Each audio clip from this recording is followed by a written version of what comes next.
రాష్ట్ర వ్యాప్తంగా అంతర్జాతీయ యోగా డే సెలబ్రేషన్స్ గ్రాండ్గా జరిగాయి. మంత్రులు, ప్రజాప్రతినిధులు, అధికారులు వేడుకల్లో పాల్గొన్నారు. అనారోగ్యం బారిన పడకుండా ఉండేందుకు యోగా సాధనే మార్గమన్నారు మంత్రులు, అధికారులు.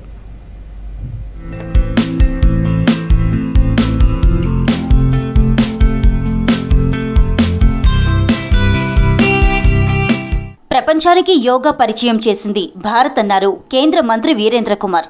ప్రజల ఆయురారోగ్యాలను కాపాడే శక్తి యోగాకుందన్నారు. ప్రతి ఒక్కరూ సహనం, శాంతి, సమానత్వం కలిగి ఉండేందుకు యోగా ఉపయోగపడుతుందన్నారు.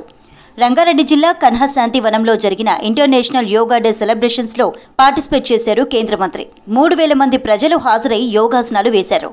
పలువురు దివ్యాంగ విద్యార్థులు యోగా డేలో పాల్గొన్నారు. विश्व के 175 देशों ने योग के महत्व को स्वीकार करते हुए न केवल अपनी सहमति दी, बल्कि योग आज केवल भारत ही नहीं, सारी दुनिया का एक स्वस्थ दिनचर्या का एक अंग बनता जा रहा है। अभी आपने देखा, देश के पंतप्रधान आदरणीय नरेंद्र मोदी जी जब अपनी बात रख रहे थे, राष्ट्र को संबोधित कर रहे थे, एक पृथ्वी एक स्वास्थ्य, और हमारा देश तो सदियों से योग के माध्यम से सारी दुनिया को शांति का, कर्म का, अध्यात्म का, दर्शन का पाठ पढ़ाता रहा है. నిత్యం యోగా సాధన ద్వారా రోగాల బారిన పడకుండా కాపాడుకోవచ్చన్నారు కేంద్ర మంత్రి బండి సంజయ్. యోగా ప్రతి ఒక్కరి జీవితంలో భాగం కావాలన్నారు. ప్రపంచానికి యోగాను పరిచయం చేసిన ఘనత భారతదేశానిదేనన్నారు. కరీంనగర్ అంబేద్కర్ స్టేడియంలో యోగాసనాలు వేశారు బండి సంజయ్.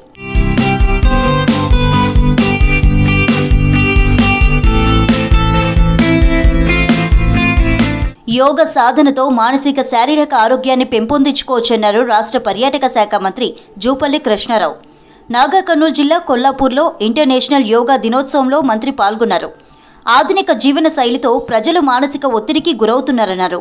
యోగా, ధ్యానం సాధనతో మానసిక ఒత్తిడి, శారీరక రుగ్మతలను అధిగమించవచ్చన్నారు. మంత్రి జూపల్లి వేసిన యోగాసనాలు అందరినీ ఆకట్టుకున్నాయి. ముఖ్యంగా అనారోగ్యం బారిన పడుతున్నటువంటి కోట్లాది ప్రజలకు యోగా అనేది ఒక అన్నిటికంటే గొప్ప ఔషధం. దావకాలు ఇచ్చే మందులు వెళ్ళి యోగా అనేది హాస్పిటల్స్కు పోకుండా ఉండాలి అంటే అన్ని వయసుల వాళ్ళు రోజుకు 1 గంట యోగాను నిత్య జీవనంలో భాగం చేసుకుంటే ప్రతిరోజు 1 గంట ₹1 ఖర్చు కాకుండా మనం పాటిస్తే నిండు 100 ఏళ్ళ జీవితం అనేది. నిత్య యోగాతో ఆరోగ్యంతో పాటు మానసిక ప్రశాంతత కలుగుతుందన్నారు ఖమ్మం ఎంపీ రఘురాం రెడ్డి. ఖమ్మంలో యోగా పరివార్ ఆధ్వర్యంలో జరిగిన యోగా డే సెలబ్రేషన్స్లో ఎంపీ పాల్గొన్నారు. మహిళలకు ఉచితంగా యోగా క్లాసులు నిర్వహిస్తున్న ట్రైనర్లను అభినందించారు. ఇంటర్నేషనల్ యోగా డే సందర్భంగా ఈ పార్టిసిపేషన్ చేయటం అనేది పూర్తి స్థాయిగా నేను అనుకుంటున్నాను అన్ని జాగాలలో జరుపుకుంటున్నారు. చాలా చక్కగా ప్రదర్శన చేశారు. అంటే యోగా అనేది పూర్తి స్థాయిగా ఎక్సర్సైజ్ అన్నమాట. ఏ ఏజ్ ఉన్నా, ఒక ఏజ్ దాటిపోయినా యోగా మనం చేసుకోవచ్చు అన్నమాట. దీనికి ఈక్వల్గా ఉండే ఎక్సర్సైజెస్ 2 ఉంటాయండి. ఒకటేమో స్విమ్మింగ్, ఇంకోటేమో రోయింగ్. పూర్తి స్థాయిగా అన్ని మసిల్స్ ఎక్సర్సైజ్ చేసే ఎక్సర్సైజ్ ఈ 3.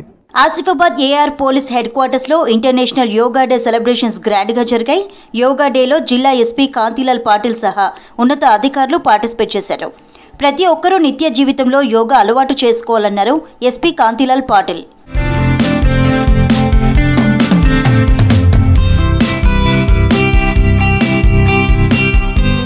ఇంటర్నేషనల్ యోగా డే వేడుకలు సూర్యాపేట జిల్లా పోలీస్ హెడ్ క్వార్టర్స్లో ఘనంగా జరిగాయి. జిల్లా ఎస్పీ నరసింహ పోలీస్ సిబ్బందితో కలిసి ఆసనాలు వేశారు. పోలీసు సిబ్బంది విధి నిర్వహణలో ఒత్తిడి నుంచి ఉపశమనం కోసం యోగా చేయాలన్నారు ఎస్పీ నరసింహ.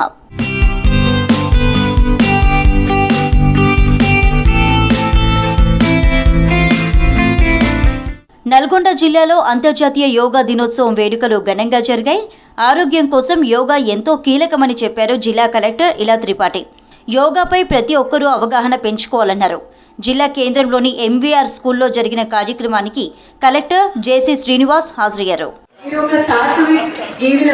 అంటే కొన్నిసార్లు మనం గెలుస్తాం, కొన్నిసార్లు ఓడిపోతాం. కానీ దీన్ని అది కూడా మన స్ట్రైడ్లో తీసుకొని మనం ముందుకు పోతూ ఉండాలి. అది రాత్రి భోజనం కావచ్చు, ఇందాక మనం కొన్ని పిత్ సంబంధించిన వ్యాయామం యోగాలు చేశాము. అవి కరెక్ట్ ఉంటేనే ఈ భోజనం కానివ్వండి, మీ కసరత్తు వ్యాయామం ఉంటేనే మీకు మంచి మంచి ఆలోచనలు వస్తాయి. ఆలోచన ఉంటే ఆ అలవాటుగా మారిపోతుంది. అలవాటుగా మారిన తర్వాత మీ మొత్తం జీవనం అంతా మారిపోతుంది. రాష్ట్ర వ్యాప్తంగా జిల్లా కేంద్రాల్లో యోగా డే సెలబ్రేషన్స్ గ్రాండ్గా జరిగాయి. అధికారులు, ప్రజాప్రతినిధులు, యోగా సాధకులు కార్యక్రమంలో పాల్గొన్నారు.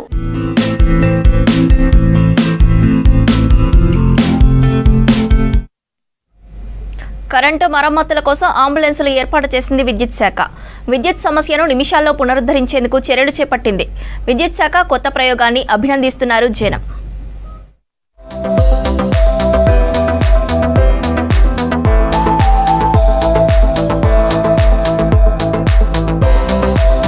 విద్యుత్ అంతరాయం ఏర్పడితే నిమిషాల్లో సరఫరాను పునరుద్ధరించడానికి తెలంగాణ నార్థన్ పవర్ డిస్ట్రిబ్యూషన్ సంస్థ జిల్లా, డివిజన్ స్థాయి వరకు ఎమర్జెన్సీ రీసోర్ట్ టీం వాహనాలను ఏర్పాటు చేసింది. ఈ వాహనాలను విద్యుత్ అంబులెన్సులుగా పిలుస్తున్నారు. వినియోగదారులకు మెరుగైన, నాణ్యమైన, అంతరాయం లేని విద్యుత్తును సరఫరా చేయటమే లక్ష్యంగా TGNPDCL విద్యుత్ అంబులెన్సులను అందుబాటులోకి తీసుకొచ్చింది. మొదటిసారిగా ఖమ్మం నగరానికి 2, వైరా, తల్లాడలకు కలిపి 1, కొత్తగూడెం పట్టణానికి 1 వాహనాలను కేటాయించింది. ప్రతి డివిజన్కు సేవలందించేలా అంబులెన్సుల సంఖ్య దశల వారీగా పెంచనుంది. రాష్ట్ర విద్యుత్ శాఖ మంత్రి భట్టి చేతుల మీదుగా వీటిని ప్రారంభించారు. ఆరోగ్య శాఖలో అంబులెన్స్ ఎలాగనో విద్యుత్ శాఖలో కూడా 1912 అనే అంబులెన్స్ వెహికల్ని ఒకటి ఏర్పాటు చేయడం జరిగింది. మన ఉమ్మడి ఖమ్మం జిల్లాలో 4 వెహికల్స్ ఉన్నాయి. మన ఖమ్మం టౌన్లో 2 వెహికల్స్ ఉన్నాయి ఖమ్మం కార్పొరేషన్ పరిధిలో. ఈ వెహికల్ యొక్క ఉపయోగం ఏమిటంటే, మనం టోల్ ఫ్రీ నెంబర్ 1912 అనే నెంబర్ విద్యుత్ శాఖ ఇవ్వడం జరిగింది. ఈ 1912 నెంబర్కి ఎవరైనా సమస్య ఉందని ఫోన్ చేస్తే ఈ రెస్పాన్స్ టీమ్ వెంటనే అటెండ్ అయ్యి అక్కడ ఉన్న ప్రాబ్లమ్స్ సాల్వ్ చేస్తుంది. అదేవిధంగా ఏదైనా ట్రాన్స్ఫార్మర్లు మరమ్మతులు చేయాల్సి వచ్చిందనుకోండి, ఈ ఎమర్జెన్సీ వెహికల్లో తీసుకెళ్ళి ఆ ట్రాన్స్ఫార్మర్స్ని రిప్లేస్ చేయడం జరుగుతుంది. దీనివల్ల మనకు అంబులెన్స్ ఎలా అయితే ఎమర్జెన్సీలో ఉపయోగపడుతుందో ఈ 1912 అనే వెహికల్ కూడా మనకు ఆ విధంగా ఉపయోగపడుతుంది. విద్యుత్ శాఖ ఎమర్జెన్సీ రీసోర్ట్ టీం అంబులెన్స్ వాహనాలకు ప్రత్యేకంగా సిబ్బందిని నియమించి పరికరాలను సమకూర్చారు. ఒక్కో వాహనంలో విద్యుత్ సాంకేతిక నైపుణ్యంతో పాటుగా శారీరక శ్రమ చేయగలిగిన 6గురిని నియమించారు. GPS విధానంలో రవాణా చేసే అంబులెన్స్ వాహనంలో థర్మోవిజన్ కెమెరాలు, రంపాలు, టార్చ్ లైట్లు, నిచ్చెనలు, ఇన్సులేటర్లు, కేబుల్స్ అందుబాటులో ఉంటాయి. ఈ వాహనాలు 24 గంటలు అందుబాటులో ఉంటాయి. విద్యుత్ సమస్యను ఎదుర్కొన్న వినియోగదారులు 1912 టోల్ ఫ్రీ నెంబర్కు ఫోన్ చేయగానే విద్యుత్ ఫిర్యాదు నమోదవుతుంది. తర్వాత ఆ ప్రాంతంలోని విద్యుత్ అధికారులకు సమాచారం అందించి విద్యుత్ సమస్య తీవ్రతను అనుసరించి అంబులెన్స్ వాహనాన్ని పంపుతారు. విద్యుత్ అంతరాయం ఏర్పడిన ప్రాంతానికి సిబ్బంది నిమిషాల్లో చేరుకుంటారు. అడ్డంకులు తొలగించి ఆయా ప్రాంతాలకు విద్యుత్ సరఫరాను పునరుద్ధరిస్తారు. విద్యుత్ శాఖలో కొత్తగా విద్యుత్ అంబులెన్స్లనే 108 సర్వీస్ లాగా కొత్తగా వెహికల్స్ ERT టీమ్ అనే ఒక వెహికల్కి 6 మెంబర్స్ని ఏర్పాటు చేయడం జరిగింది. కొత్తగా విద్యుత్ శాఖలో టెక్నాలజీని తీసుకొచ్చారు. అదేవిధంగా ఈ ERT టీమ్ అనేది ఎప్పుడు ఎమర్జెన్సీ వచ్చినా, అంటే గాలి దుమ్ములు వచ్చినా కానీ, లైన్స్ బ్రేక్ డౌన్ అయినా కానీ అందుబాటులో ఆన్ ది స్పాట్ ఉంటారు. రెగ్యులర్గా ఉండే స్టాఫ్తో పాటు వాళ్ళు కూడా వెంటనే ఎమర్జెన్సీకి అటెండ్ అయ్యి విద్యుత్తులో అంతరాయాలు తగ్గించి సరఫరాని పునరుద్ధరించడానికి, ప్రజలకు తొందరగా సరఫరాలో అంతరాయం లేకుండా చేయడానికి ఈ టీం మనకి తోడ్పాటుగా ఉంటుంది. మాకు ఈ ఆరోగ్యశ్రీ 108 ఎలా తీసుకున్నారో మమ్మల్ని కూడా 1912 కూడా అలాగా తీసుకున్నారు. 108 అనేది హెల్త్ పరంగా ఎలా తీసుకున్నారో మమ్మల్ని కూడా విద్యుత్ శాఖలో కూడా 1912 పరంగా మమ్మల్ని కూడా తీసుకున్నారు. అదేవిధంగా మేము ఎక్కడైనా లైన్ల మీద చెట్లు కానీ ఏమైనా పడ్డా కానీ అందుబాటులో ERT టీం నుంచి ఇక్కడ జరిగినా కానీ అర్జెంటుగా ఇక్కడ ఉంటాము. మేము మా టోల్ ఫ్రీ నెంబర్కి ఎవరైనా ఫోన్ చేసి మేము అందుబాటులో విద్యుత్ శాఖలో నిలవ ఉంటాము. మా పని మేము పూర్తి పని చేసుకుని వెళ్తాము. విద్యుత్ ట్రిప్ అయ్యే సమయంలో 1912కి కాల్ చేసి విద్యుత్ సమస్యపై ఫిర్యాదు చేసే విధంగా సిబ్బందిని నియమించారు. హెల్త్ అంబులెన్సులు వచ్చినట్లుగా విద్యుత్ అంబులెన్సులను అందుబాటులో ఉంచారు. అత్యవసర సమయంలో సమయం వృధా కాకుండా వెనువెంటనే సమస్యను పరిష్కారం చేసేందుకు విద్యుత్ అంబులెన్సులు ఏర్పాటు చేస్తున్నట్లు డిప్యూటీ సీఎం బట్టి విక్రమార్క తెలిపారు. TGNPDCL పరిధిలో ఇప్పటికే కొనుగోలు చేసిన 33 విద్యుత్ అంబులెన్స్ వాహనాలు ఖమ్మంలోని ప్రభుత్వ డిగ్రీ కాలేజ్ గ్రౌండ్లో ప్రారంభించారు డిప్యూటీ సీఎం బట్టి విక్రమార్క. ఈ వాహనాలని మీ ముందే ఖమ్మం జిల్లాలో అన్ని మండలాల్లో జిల్లా హెడ్ క్వార్టర్లో వాడటానికి ఇక్కడ నుంచి మనం ఈరోజు లాంచ్ చేస్తున్నాం. ఇది రాష్ట్ర వ్యాప్తంగా చేస్తున్నాం. ఈ వ్యాన్ పంపిస్తే మీ ఇంట్లో ఏదైనా ప్రాబ్లం ఉంటే వాళ్ళు స్టోర్కి పోయి ఆ స్టోర్లోంచి ఒక ట్రాన్స్ఫార్మర్, ఒక వైరు, ఒక నిచ్చెన, ఇవన్నీ తెచ్చుకోవడానికి టైం పడుతుంది. దాని బదులు ఈ బడిలోనే ఒక ఇంజనీర్ ఉంటాడు, రిపేర్ చేసే వ్యక్తి ఉంటాడు, అందులోనే ఒక ట్రాన్స్ఫార్మర్ ఉంటుంది, వైర్ ఉంటుంది, నిచ్చెన ఉంటుంది, కావాల్సిన పనిముట్లన్నీ అందులో. వెంటనే మీరు ఫోన్ చేయగలని ఆ బండి మీ ఇంటి దగ్గరకు వచ్చి టెంపరీగా అప్పటికప్పుడే అక్కడ రిపేర్ చేసి అమ్మటే కరెంట్ దాన్ని రెస్టోర్ చేసి ఇచ్చే కార్యక్రమం కోసమే విద్యుత్ అంబులెన్స్ లాగా వీటిని మేము ఈ వాహనాలను రాష్ట్ర వ్యాప్తంగా లాంచ్ చేస్తా ఉన్నాం. విద్యుత్ అంబులెన్సుల ఏర్పాటుపై హర్షం వ్యక్తం చేస్తున్నారు ప్రజలు. విద్యుత్ సరఫరాకు ఇబ్బందులు లేకుండా ప్రభుత్వం చర్యలు తీసుకుంటోందన్నారు.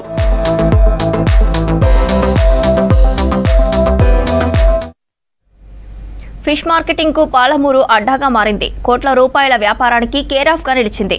కానీ పేద మత్స్యకారులకు మత్స్యశాఖకు దక్కాల్సిన ఆదాయాన్ని దళారులు తన్నుకుపోతున్నారు. కృష్ణానదిలో విచ్చలవిడిగా అలవి వలలు వాడుతూ నది గర్భంలో మత్స్య సంపద ఆనవాలు లేకుండా చేస్తున్నారు.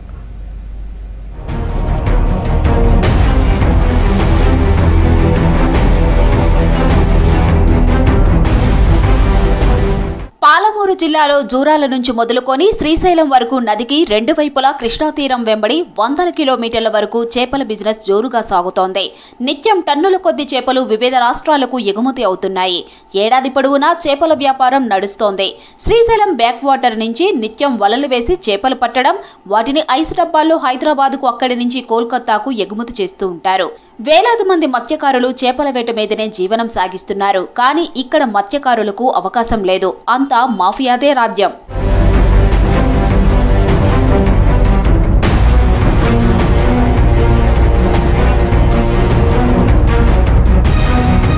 నదిని గుత్తక పట్టుకున్నట్లు నది పొడవునా వలలు వేసి చేపలను పడతారు. దేశంలోని 10 రాష్ట్రాల నుంచి బ్యాండెడ్ లేబర్ ను తీసుకువచ్చి వారితో నది పొడవునా వలలు వేయిస్తారు. శ్రీశైలం బ్యాక్ వాటర్ లో అంగాలమ్మకోట, చీమలతిప్ప, అమరగిరి, సోమశిల, మంచాల కట్ట ఇలా నది పొడవునా చేపల వలలు కనిపిస్తాయి.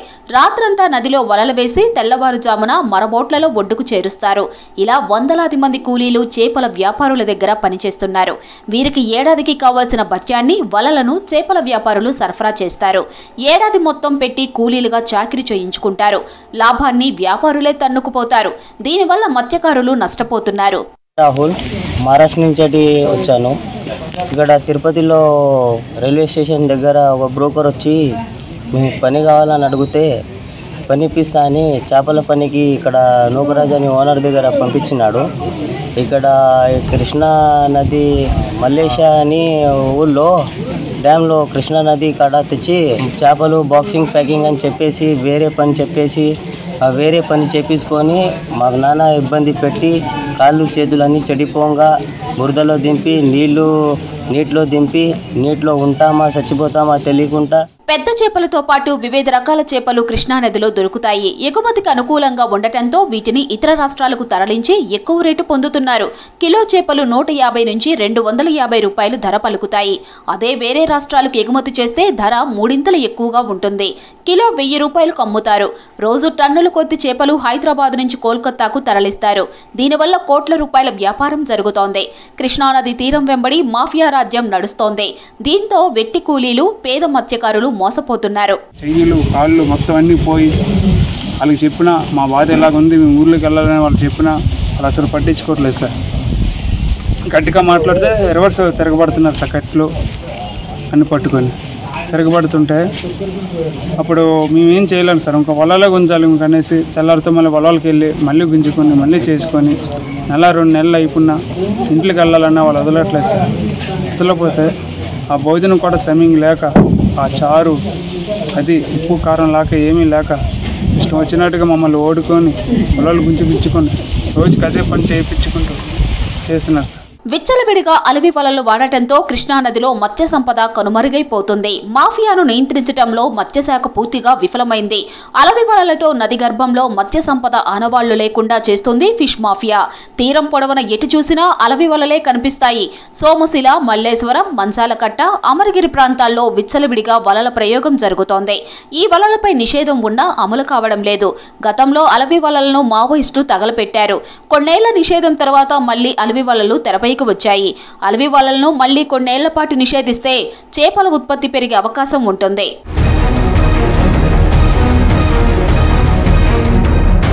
వరంగల్లో భూగర్భ జలాలు పెంచడంలో భాగంగా గోపాలపురం ఊర చెరువును అభివృద్ధి చేసేందుకు ప్రభుత్వం సిద్ధమైంది. అక్కడ ట్యాంక్ బండ్ ఏర్పాటు చేయడంతో పాటు కొన్ని రిపేర్ల కోసం నిధులు కేటాయించింది. చెరువు డెవలప్మెంట్కు కబ్జాలు అడ్డుగా ఉన్నాయి.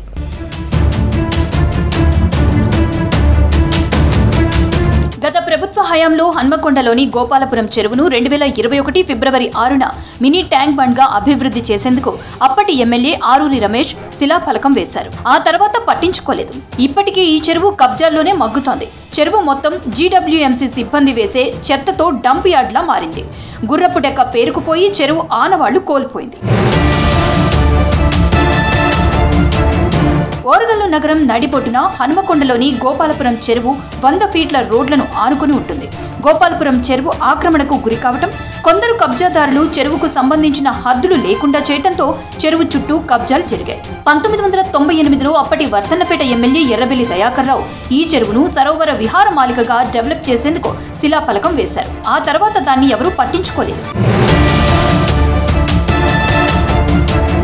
కాకతీయ కాలంలో వరంగల్ నగరానికి సాగు తాగునీటి అవసరాల కోసం 280కి పైగా గొలుసుకట్టు చెరువులు నిర్మించారు. ఇందులో గోపాల్పూర్ ఊర చెరువు ఒకటి. వరంగల్ ట్రై సిటీ శివారులోని మడికొండ, సోమిడి, వడ్డేపల్లి నుంచి గోపాల్పూర్ ఊర చెరువు, సమ్మయ్య నగర్ సౌడు చెరువు ఇలా ఒక్కొక్కటి గొలుసుకట్టుగా ఉండేవి. కానీ సమ్మయ్య నగర్ సౌడు చెరువు ఇప్పటికే కనుమరుగవగా గోపాల్పూర్ ఊర చెరువు కబ్జా చెరలో చిక్కుకుంది. ఇక్కడ చెరువు 100 ఫీట్ల రోడ్డుకు దగ్గర సమీపంలో 88వ సర్వే నెంబరు, 89వ సర్వే నెంబరు, 2 ప్రభుత్వ సర్వే నెంబర్లే. ఈ సర్వే నెంబర్లు దగ్గరగా ఉండటం వల్ల ఇక్కడ ఇది ప్రభుత్వ భూమి, అక్కడ ప్రైవేటు వ్యక్తి ఇది ఈ భూమి నాదే అంటున్నాడు. ఈ ప్రాంతం లోపల అనేక సంవత్సరాలుగా ప్రజలు ఇక్కడ బతుకమ్మ ఆడుకునేటువంటి వాళ్ళు, బతుకమ్మ పండుగ బాగా వైభవంగా ఉత్సవంగా జరుపుకునేటువంటి వాళ్ళు. ఆ ప్రాంతం ఇప్పుడు దీన్ని సర్వే చేయాలని ప్రభుత్వం ఆలోచిస్తూ ఉంది. ఆ స్థలాన్ని మొత్తం బతుకమ్మ ప్రాంగణానికి ఇవ్వవలసిందిగా మేము ప్రజల తరపున డిమాండ్ చేస్తా ఉన్నాం. గోపాలపురం చెరువును కాపాడాలని ప్రజా ప్రతినిధులకు చెప్పినా పట్టించుకోవట్లేదంటున్నారు స్థానికులు. కోట్ల రూపాయలు విలువ చేసే భూమి అక్రమార్కుల చేతుల్లోకి వెళ్లిందంటున్నారు. 1954 సేత్వార్ రికార్డుల ప్రకారం సర్వే నంబర్ 89లో ఈ చెరువు 23 ఎకరాలు ఉండగా ఇప్పుడు అందులో సగం కబ్జా అయిందంటున్నారు. కబ్జాలను బయటకు తెస్తే చెరువు జాగా ఎంతున్నా అని తెలిసిన తర్వాత మీరు పనులు మొదలు పెడితే చాలా బాగుండేది. ఇప్పటికైనా ఆ కబ్జాదారులను కబ్జా చేసుకున్న జాగాలని మన ప్రభుత్వం గుర్తించి వెంటనే చర్యలు చేపట్టాలని కోరిక. ఈ విషయం ఏంటంటే 21 ఎకరం ఒక గుంటకు ఈరోజు 3 ఎకరాలు 4 ఎకరాలకు పరిమితమైంది. ఈ మిగతా జాగా ఎడిపోయింది. ఈ జాగా మిగతాది ఎడిపోయింది. అక్కడ నల్లాల చెరువు ఉన్నది, అక్కడ నీళ్ళ ట్యాంక్ ఉన్నది, ఆడ గుడి ఉన్నది, ఇక్కడ గుడి కట్టిళ్ళు, ఇక్కడ గుడిసెలేసిళ్ళు, ఇల్లులు ఉన్నాయి. కాబట్టి దీన్ని వెంటనే ఈ కబ్జాలను మీరు గుర్తించి వెంటనే ఈ గోపాలపురం 21 ఎకరం ఒక చెరువును మీరు గుర్తించి బౌండరీస్ ఏర్పాటు చేసి దీన్ని లోతు తీసి మంచి అందరమైన సుందరమైన ఒక చెరువును మీరు ఏర్పాటు చేస్తే ప్రజలకు మీరు మంచి ఒక బహుమతి ఇచ్చినట్టు అయితే. చెరువు కోసం అందరికి ఇప్పుడు ఈ చుట్టూ 5 కాలనీలకు నీళ్ళు లేకుంటాయి, బుగరలు ఎండిపోతే పరిచయం అని చెప్పేసి మా సార్ దశరథ సార్ 2021 మొదలు పెడితే ఒకటొకటి పోయి అందరు సపోర్ట్ చేసి చాలా మంది అయిండ్రు. అందరికి అధికార దృష్టి పోయి ఎమ్మెల్యే గారు కూడా సానుకూలంగా కూడా మొదలుపెట్టాడు పని. అది ఇంకా అడ్డంకం లేకుండా ఏం చేయాలి, అదే చెరువు తీసి చెరువు నీళ్ళు ఉండేట్టు చేసి చుట్టూ వాకింగ్ ట్రాక్ చేసి బ్యూటిఫై చేద్దామని చెప్పి మాట ఇచ్చింది మాకు. అదే దానికోసం మళ్ళీ అవుతుందా అయితే అనుకుంటాను. అంటే ఇప్పుడు కొద్దిగా కదలికి వచ్చింది. ఇక్కడి హైదరాబాద్ దాకా మేము మా మంత్రి గారు చెప్పేసి పోయినా కూడా రెస్పాన్స్ అనేది ఉన్నది ఉండడం వల్ల మాకు ఆ నమ్మకం ఉంది. ఎమ్మెల్యే గారు కూడా ఫుల్ సపోర్ట్ తోటి మాకు అభయం ఇచ్చాడు. ఈరోజు చెప్పింటారు. కొందరు రెవెన్యూ అధికారుల అండదండలతో భూ కబ్జాదారులు చెరువు భూములు ఆక్రమించారని స్థానిక నేతలు ఆరోపిస్తున్నారు. భూములపై సర్వే చేసి చెరువు శిఖం భూమిని స్వాధీనం చేసుకోవాలని కోరుతున్నారు. కబ్జాలు గురైనటువంటి చెరువును ఇరిగేషన్ డిపార్ట్మెంట్ కానీ లేకపోతే అధికారులు కానీ అధికార పార్టీ కానీ వాళ్ళు వెలికి తీయాలి. ప్రభుత్వం ఉంది మొత్తానికి. కానీ వీళ్ళ పేరుతోని రోజు మేము గోపాలపురం కాడ చూస్తున్నాం. రోజుకు ఒక పట్టా పట్టుకుని వస్తుండు, దొంగ రిజిస్ట్రేషన్ పట్టుకుని. అంటే మాకు అంచనా ఏంటంటే ఈ వీళ్ళ బ్యాచే, వీళ్ళే సిపిఎంను ఖాళీ చేస్తే ఈ చెరువునంతా ఆక్రమించాలని వాళ్ళు ప్లాన్ చేస్తున్నారు. గోపాలపూర్ ఊర చెరువు కబ్జాపై సర్వే చేసి చెరువు శిఖం భూమిని స్వాధీనం చేసుకుని హద్దులు పెట్టాలంటున్నారు స్థానికులు. ప్రభుత్వం చేపట్టిన మహిళా శక్తి పథకానికి మహిళల నుంచి ఆదరణ లభిస్తోంది. సంగారెడ్డిలో పైలట్ ప్రాజెక్టు కింద పెట్రోల్ బంక్ ఏర్పాటైంది. మహిళా సమైక్య ఆధ్వర్యంలో పెట్రోల్ బంకును నడిపిస్తున్నారు. పూర్తి స్థాయిలో మహిళలతో నడుస్తున్న పెట్రోల్ బంక్ వాహనదారులను ఆకట్టుకుంటోంది.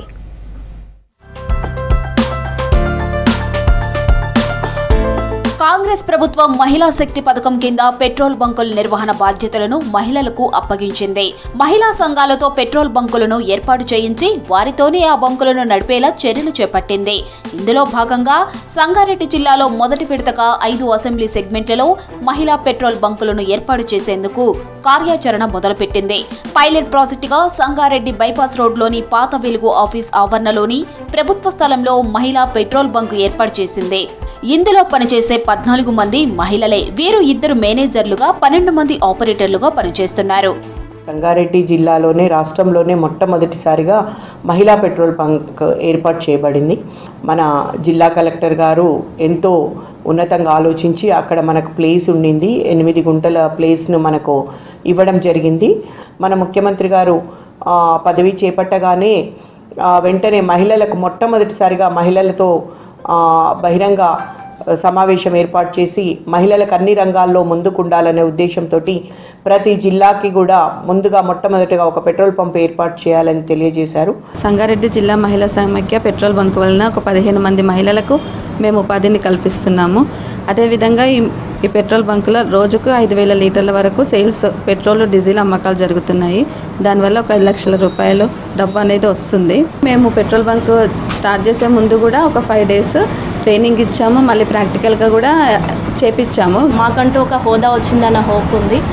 మాకు ఫైనాన్షియల్గా కూడా మా ప్రాబ్లమ్స్ అన్ని సాల్వ్ అవుతాయని అనిపిస్తుంది. స్టాఫ్ మొత్తము 13 మెంబర్స్ ఉన్నారు సార్. 11 మెంబర్స్ ఫ్యూయల్ వాళ్ళు, 2 మెంబర్స్ మేనేజర్స్. బాగుంది సార్, రెస్పాన్స్ బాగుంది. ఈ ఏరియాలో బంక్ లేదు, పెట్టి చాలా మంచి పని చేసిరమ్మా, మాకు మీకు సర్వీస్ బాగుంది. ఇంకోటి ఫ్యూయల్ కూడా బాగుంది అని చెప్పేసి కస్టమర్స్ ఎక్కువ రావడం ఇక్కడనే ఉండడం జరుగుతుంది.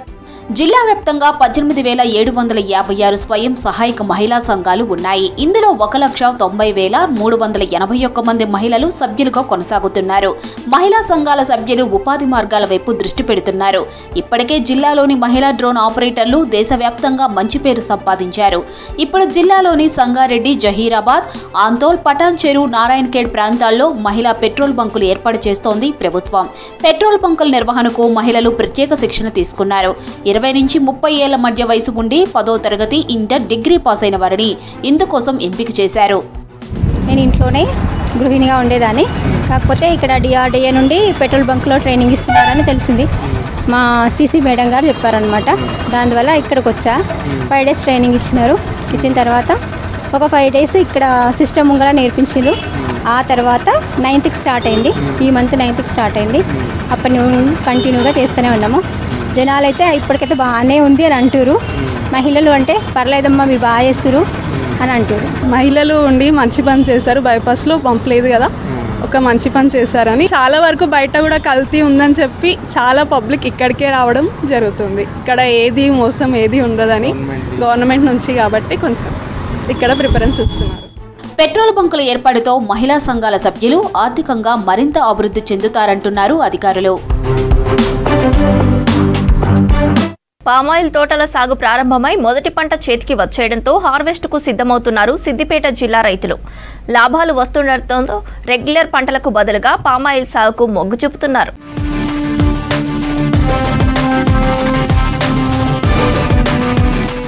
సిద్దిపేట జిల్లా వ్యవసాయ రంగంలో పామాయిల్ తోటల సాగు మొదలై కొద్ది సంవత్సరాలే అయినా పంట కోతకు సిద్ధమవుతుండటంతో రైతుల్లో ఉత్సాహం నెలకొంది. కొత్త పంట విధానం ద్వారా భవిష్యత్తులో మంచి ఆదాయం అందుకునే అవకాశం ఉందని రైతులు భావిస్తున్నారు. వరి, కందులు, మిరప వంటి పంటల కంటే భిన్నంగా పామాయిల్ పంట కోసం ఈ సాగుపై అవగాహన కల్పించారు అధికారులు. టెక్నికల్ గైడెన్స్, నర్సరీలు, మొక్కల పంపిణీ, పామాయిల్ మార్కెట్ పరిస్థితులపై అధికారులు ఎప్పటికప్పుడు వివరాలు అందించారు. మొదట కోతకు వచ్చిన తోటలు ప్రస్తుతం కోతకు సిద్ధమవుతూ ఉన్నాయి. ఆ తోటలను పరిసర రైతులు ఆసక్తిగా చూస్తున్నారు. ఈ యొక్క ఆయిల్ ఫామ్ తోట మా గ్రామంలోనే ఒక 100 ఎకరాల వరకు నాటడం జరిగింది. ఒక 10 మంది రైతులను కలిసి మంచి లాభం ఉంది ఇది ఆయిల్ ఫామ్ తోని.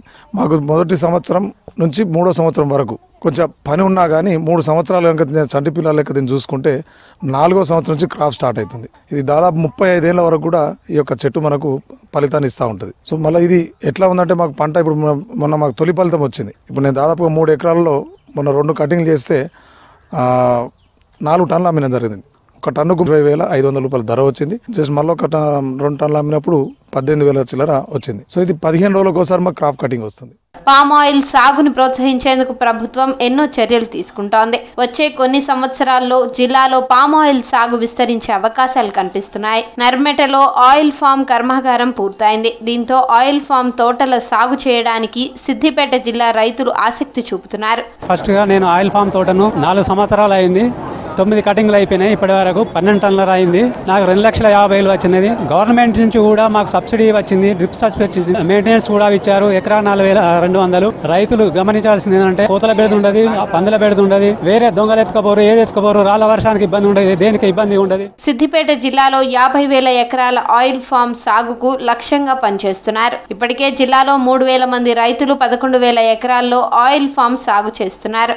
జిల్లాలోని పలు నర్సరీల్లో 1,50,000కు పైగా ఆయిల్ పామ్ మొక్కలు ప్రస్తుతం సిద్ధంగా ఉన్నాయి. టన్ను గెలల నుంచి 200 కేజీల ముడి నూనె ఉత్పత్తి అవుతోంది. 7 ఎకరాలు చెట్లు పెట్టినాము. ఆయిల్ పాము మేము మంచిగా పని చేస్తున్నాము. ఇట్లా చేసిన కొద్దీ మంచిగా మాకు లాభదాయకం అవుతుంది. గడ్డి లేకుండా మందు పోసుడు మంచిగా అన్ని చేస్తున్నాం. మేము గొలలు ఇట్లా అవి కోస్తే తీసుకుంటాం. మళ్ళీ ట్రాక్టర్లు నింపుడు మేమే చేసుకుంటున్నాము. 3 టన్నుల గొలలు వస్తే మంచిగానే ఇప్పుడు మాలస్క 1,00,000 మీద వచ్చినాయి. 1,20,000 వచ్చినాయి. ఈ పామాయిల్ తోట పెట్టుకున్న నుంచే మంచిగా ఉంది. ఆ ఎరువు మేము వ్యవసాయం వరి పంట వేస్తే ఏం లాభం లేదు. అంతకుముందు పల్లి వేసినాము, మక్క వేసినాము, పత్తి పెట్టినాము. దానికంటే ఇదే మాకు బెటర్ అనిపిస్తున్నది.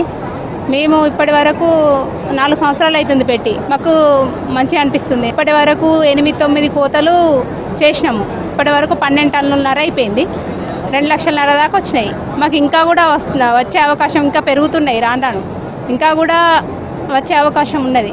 మాకు మంచిగా అనిపిస్తుంది. ఆ తోటల నాకు వేరే పంటల కంటే ఇవి చాలా బెటర్ అనిపిస్తుంది. ప్రస్తుతం మార్కెట్లో వంట నూనెల ధరలు మండిపోతున్నాయి. ఏ నూనెలోనైనా పామ్ ఆయిల్ను కలపాల్సిందే. రిఫైన్డ్ పామ్ ఆయిల్కు మార్కెట్లో మంచి డిమాండ్ ఉంది. దీంతో పామాయిల్ తోటలకు ప్రాధాన్యత పెరిగింది. ఒక్కసారి ఈ మొక్కలు నాటితే 30 ఏళ్ల వరకు గెలలు కాస్తాయి. దీంతో పామాయిల్ సాగుకు రైతులు ముందుకు వస్తున్నారు.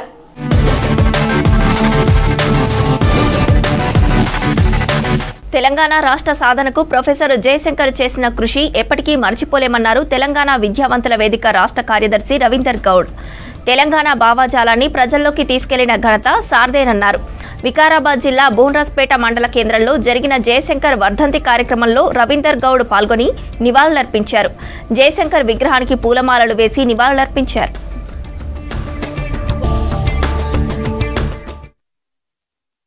తెలంగాణ విద్యావంతుల వేదిక స్థాపించినటువంటి వ్యక్తి మన ఆచార్య ప్రొఫెసర్ జయశంకర్ గారు. వారు తెలంగాణ రాష్ట్రంలో ఏర్పాటు కావడానికి 1952 నుండి ఇడ్లీ సాంబార్ గోబ్యాక్, నాన్ ముల్కీ ఉద్యమాలు, అదేవిధంగా తొలిదశ ఉద్యమాలలో తీవ్రంగా పాల్గొని ఆ రోజు జరుగుతున్నటువంటి తెలంగాణ ప్రజల అన్యాయాన్ని కళ్ళారా చూసి తట్టుకోలేక తన జీవితాన్ని పూర్తిగా తెలంగాణ రాష్ట్ర సాధన కొరకు అంకితం చేసినటువంటి వ్యక్తి ప్రొఫెసర్ జయశంకర్ గారు. వారు సూచించినటువంటి అనేక మార్గాలను తెలంగాణ విద్యావంతుల వేదిక కొనసాగిస్తూ ఉన్నది.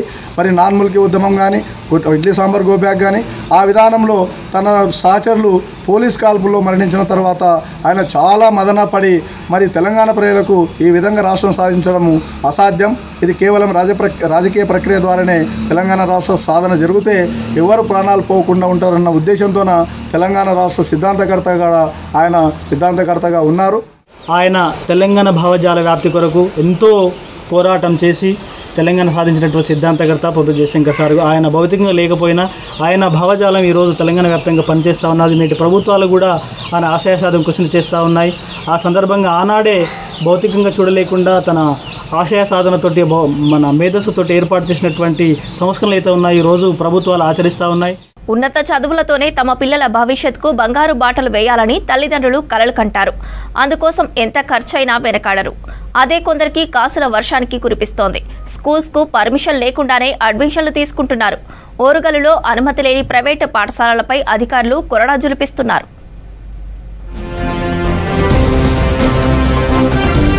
హైదరాబాద్ తర్వాత వేగంగా అభివృద్ధి చెందుతున్న రెండో మహానగరం వరంగల్. ఇక్కడ నిట్, కాకతీయ యూనివర్సిటీ, ప్రభుత్వ మెడికల్ కాలేజీతో పాటు అనేక ప్రైవేటు యూనివర్సిటీలతో ఎడ్యుకేషన్ హబ్గా మారింది.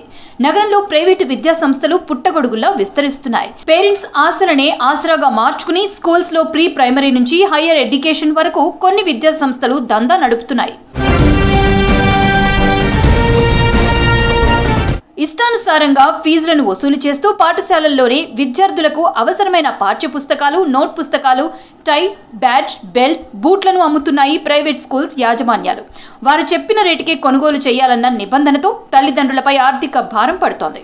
కొందరు అసలు పర్మిషన్ లేకుండానే స్కూల్స్ రన్ చేస్తున్నారు. కనీస నిబంధనలు పాటించకుండా విద్యార్థుల జీవితాలతో చెలగాటం ఆడుతున్నాయని ఆరోపిస్తున్నారు విద్యార్థి సంఘాల నేతలు. జిల్లా వ్యాప్తంగా అనుమతి లేనటువంటి ప్రైవేట్ పాఠశాలను సీజ్ చేయాలని చెప్పేసి యూఎస్ఎఫ్ఐ జిల్లా కమిటీ ఆధ్వర్యంలో పెద్ద ఎత్తున ఆందోళన కార్యక్రమాలు చేస్తూ ఉన్నాము. అందులో భాగంగా నారాయణ, మెడిరియన్ లాంటి స్కూళ్లను జిల్లా అధికారులు మాత్రం సీజ్ చేయడం జరిగింది.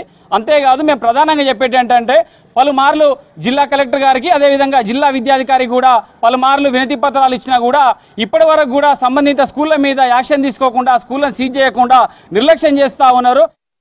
ప్రైవేట్ స్కూల్స్ దందాపై విద్యార్థి సంఘాలు అనేక సార్లు విద్యాశాఖ ఉన్నతాధికారులకు ఫిర్యాదు చేసినా పట్టించుకోవడం లేదనే విమర్శలు ఉన్నాయి. ఈ విషయం కొత్తగా హనుమకొండ కలెక్టర్గా బాధ్యతలు చేపట్టిన స్నేహ శబరీష్ దృష్టికి వెళ్లింది. దీంతో కలెక్టర్ విద్యాశాఖ అధికారులతో కలిసి స్పెషల్ డ్రైవ్ మొదలుపెట్టారు.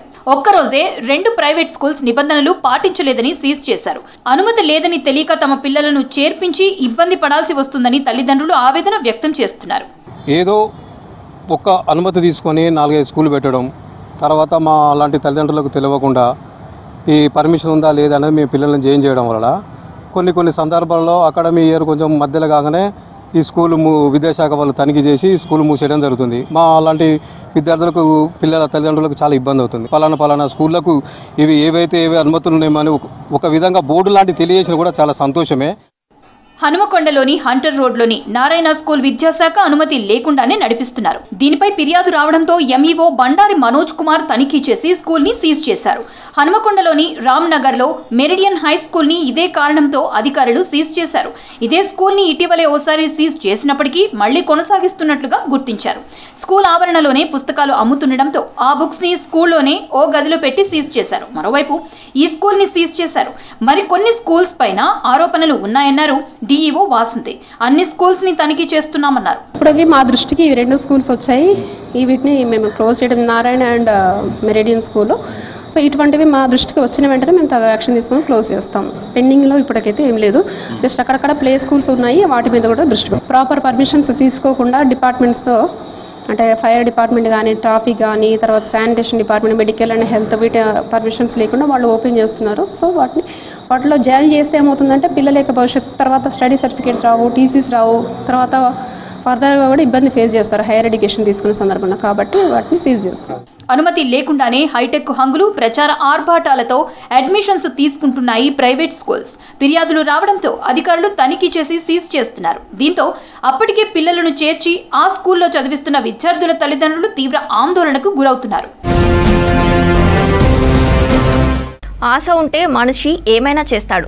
బైక్పై ప్రయాణం చేయాలనే కోరికే ఓ బాలుడిలో ఉన్న టాలెంట్ను బయటకు తీసింది.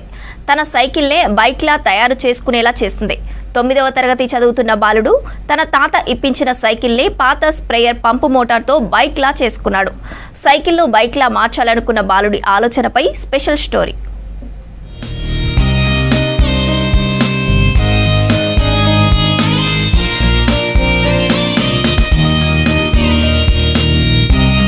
సంగారెడ్డి జిల్లా నారాయణఖేడ్ మండలం జీ హుక్రాస్కు చెందిన నరసింహులు, మంజుల దంపతులు కొన్నేళ్లుగా నారాయణఖేడ్లో నివసిస్తున్నారు. నరసింహులు స్థానికంగా వెల్డింగ్ షాప్ నడుపుతూ కుటుంబాన్ని పోషిస్తున్నారు. పెద్ద కుమారుడు శివకుమార్ ప్రైవేట్ పాఠశాలలో 9వ తరగతి చదువుతున్నాడు. అందరిలాగే తాను కూడా బైక్ నడపాలనే ఆశ ఉన్నప్పటికీ దాని కొనుగోలుకు 60,000 వరకు డబ్బులు అవసరం కావడంతో తానే స్వయంగా సైకిల్నే బైక్గా మార్చి శభాష్ అనిపించుకుంటున్నాడు. ఆయనకు బైక్ అడుగుతుంటే బైక్ మీద పడగలడు, ఏజ్ కాదు కదా అనేసి వద్దు అంటే ఆయన ఇది ట్రై చేసుకున్నాడు. ఏదో గటారా ఇంజిన్ తెచ్చి ట్రై చేసుకున్నాడు ఆయన. ఇక దానివల్ల ఏదో 1/2 లీటర్ వస్తే ఎన్నో కిలోమీటర్లు వస్తుంది మమ్మీ అని ఆయన హ్యాపీగా చెప్పిండు. మాకు సంతోషం అనిపించింది. పిల్లలందరూ వచ్చిగినా మాకు చేసిస్తావా అని అంటున్నారు. మాకు చాలా ఆనందంగా ఉన్నది. ఆయన ఏదో ఒకటి మెకానిక్ చేస్తూనే ఉంటాడు సార్. అది టేబుల్ ఫ్యాన్ అంటాడు, ఫ్రిడ్జ్ అంటాడు, అది ఇది చేస్తాడు. మొన్న ఒక బాక్స్ ఖరాబ్ అయితే గిన హైదరాబాద్ తీసుకుపోయినా ఇక్కడ నారంకెళ్ళ గిన చూపిస్తే అది కాదన్నారు. కాదంటే మరి మా బాబు ఏదో చేసి దాన్ని ఆన్ చేసిండు. మా రజనీ సైకిల్ ఇప్పిస్తే వాడు స్కూల్కు అందకొచ్చినాము అని ఆలోచనలతోటి వాడు ఏం చేసిండు, గటారా ఇంజన్ తెచ్చి దాన్ని మూవ్ చేసి ఆడే ఎల్డింగ్ కొట్టుకున్నాడు, ఆడే అన్నీ చేసుకున్నాడు. సర్వం మొత్తం మూలకు అడగలే చేయలేదు. మరి అది అయిపోతే బాయిల్ అయిపోతే కూడా, పెట్రోల్ అయిపోతే కూడా మరి సైకిల్కి తొక్కుంటా నడిపే చాలుతాడు అని మేము కూడా సంతోషంతోనే ఉన్నాం. ఇక ఏమనలేదు సార్. ఇక క్రిమి సంహారక మందులను పిచికారీ చేసే స్ప్రేయర్ మోటార్ను బాబాయ్ సహాయంతో తక్కువ ధరకు కొనుగోలు చేశాడు శివకుమార్. దాన్ని సైకిల్ క్యారెలపై అమర్చి టీవీఎస్ ఎక్సెల్కు సంబంధించిన చైన్, చక్రం కొనుగోలు చేసి మధ్యలో బిగించాడు. ఎక్సలేటర్ వైరును సైకిల్ హ్యాండిల్కు బిగించాడు. మోటార్ తీగ సహాయంతో ఆన్ చేసిన అనంతరం సీటుపై కూర్చొని ఎక్సలేటర్ ఇవ్వగానే సైకిల్ పెడల్ తొక్కకుండానే ముందుకు సాగుతుంది. ఇప్పుడు స్కూలుకి ఇబ్బంది లేకుండా వెళ్తున్నానని, భవిష్యత్తులో దీనిపై మరిన్ని ప్రయోగాలు చేసి తక్కువ మైలేజ్తో నడిచేలా తయారు చేసే ప్రయత్నం చేస్తానని అంటున్నాడు శివకుమార్. నేను ఒక్రానా నుంచి నారాయణఖేడ్కి 4 కిలోమీటర్లు సైకిల్ తొక్కుకుంటూ వెళ్తున్నాను. రోజు సైకిల్ తొక్కుకుంటూ వెళ్ళడం వల్ల స్కూల్లో లేట్ అవుతుంది నాకు. అందుకే నేను ఒక ఆలోచన వచ్చి గటర్ ఇంజన్ అనేది సైకిల్కి ఫిట్ చేసి దానివల్ల రోజు స్కూల్కి వెళ్తున్నాను. ఇది రోజు 1/2 లీటర్ పోస్తే 40 కిలోమీటర్ వరకు మైలేజ్ ఇస్తుంది. నేను దీనికి వెల్డింగ్ కొట్టి బైక్ మెకానిక్లలో కొన్ని సామాన్లు తీసుకొచ్చి ఫిట్టింగ్ చేసుకున్నాను. నాకు మొత్తం ఖర్చు వచ్చేసి 13,000 దాకా అయింది. ఇదంతా నేనే చేసేసుకున్నా. ఇంకా కొత్త ఎన్నో కనిపెట్టాలని ఆలోచనలున్నా. శివకుమార్ ప్రయత్నాన్ని చూసి పేరెంట్స్, గ్రామస్తులు అభినందనలు తెలిపారు. వినూత్న ఆలోచనకు మెచ్చుకుంటున్నారు. సూర్యాపేట జిల్లా హుజూర్నగర్లో భారీగా ఫేక్ సీడ్స్ సీజ్ చేశారు పోలీసులు. నేరేడుచెర్ల, గరడపల్లి మండలాల్లో అనుమతి లేకుండా విక్రయిస్తున్న వరి విత్తనాలను పట్టుకున్నారు. మిర్యాలగూడ శివారులోని తుమ్మడం గ్రామానికి చెందిన కొంతమంది ఈ ఫేక్ వరి విత్తనాలను తయారు చేసి అమ్ముతున్నట్లు గుర్తించారు. పక్కా సమాచారంతో రైడ్ చేసిన పోలీసులు 150 విత్తన బస్తాలను పట్టుకున్నారు. ఇటు నేరేడుచెర్ల మండలం దర్శించర్లలో 273 క్వింటాల వరి విత్తనాలను సీజ్ చేశారు. మొత్తం 33 క్వింటాల వరి విత్తనాల విలువ 16 లక్షల విలువ ఉంటుందని చెప్పారు హుజూర్నగర్ సిఐ చరమానంతరాజు. వారిని తనిఖీ చేసినప్పుడు వారు శివారిగూడెంలో నుంచి కొద్ది మొత్తంలోనూ దేశించర్ల నేరేడుచెర్ల కొద్ది మొత్తం కొనుక్కొని తెలిసింది. అటు వారిని తీసుకొని వారి సమాచారం మేరకు మేము వెళ్ళి పరిశీలించగా శివారిగూడెం దగ్గర 150 బ్యాగులు ఉన్నాయి. వాళ్ళు వేరే వాళ్ళ దగ్గర ఆ విత్తనాలను కొనుగోలు చేసి వాటిని తూర్పారబట్టి అందులో నాణ్యమైన విత్తనాలని కొన్ని బ్యాగుల్లో కొట్టి వాటిని రైతులకు మళ్ళీ విత్తన సంస్థ కింద అమ్ముతూ ఉన్నారు. వాళ్ళు వెరిఫై చేయగా వారి వద్ద ఎలాంటి అమ్మడానికి సంబంధించిన డాక్యుమెంట్లు కానీ మరియు ఎలాంటి సర్టిఫికెట్లు కానీ అగ్రికల్చర్ అధికారులు జారీ చేసిన ఎలాంటి సర్టిఫికెట్లు వారి వద్ద లేనందున వాటిని మనం లూజు విత్తనాల కింద గుర్తించడం జరిగింది. అదేవిధంగా దర్శించడంలో కూడా వారి వద్ద కూడా ఎలాంటి పత్రాలు అమ్మడానికి ఉన్నటువంటి పత్రాలు లేకపోవడం వల్ల తాను కూడా ఇదే విధంగా తయారు చేసేటువంటి ధాన్యాన్ని మళ్ళీ విత్తనాల కింద అమ్ముతుండడం వల్ల వీళ్ళిద్దరినీ కూడా మేము పట్టుకోవడం జరిగింది. పట్టుకొని వారి వద్ద నుంచి మొత్తం 300 క్వింటాల ధాన్యాన్ని, అదేవిధంగా 16,65,000 రూపాయల విలువ వాటికి సంబంధించిన విలువ ఉన్నది. నేను రైతులకు విజ్ఞప్తి చేసేది ఏంటంటే, రైతులు మీరు మోసపోకుండా ఉండడం కోసం అని చెప్పని ప్రభుత్వ అధికారులు, అగ్రికల్చర్ అధికారులు నిర్దేశించినటువంటి వాళ్ళు సర్టిఫైడ్ చేసినటువంటి షాపుల వద్దనే మీరు ధాన్యాన్ని కొనాల్సి ఉంటుంది. ఈ విధంగా లూజు గింజలు తక్కువ ధరకు వస్తున్నాయని మనం కొనడం వల్ల వాటిలో నాణ్యత లోపించి అవి మొలకెత్తకపోతే మీరు నష్టపోయే అవకాశం ఉంది. కాబట్టి ప్రజలందరికీ విజ్ఞప్తి చేస్తున్నాము.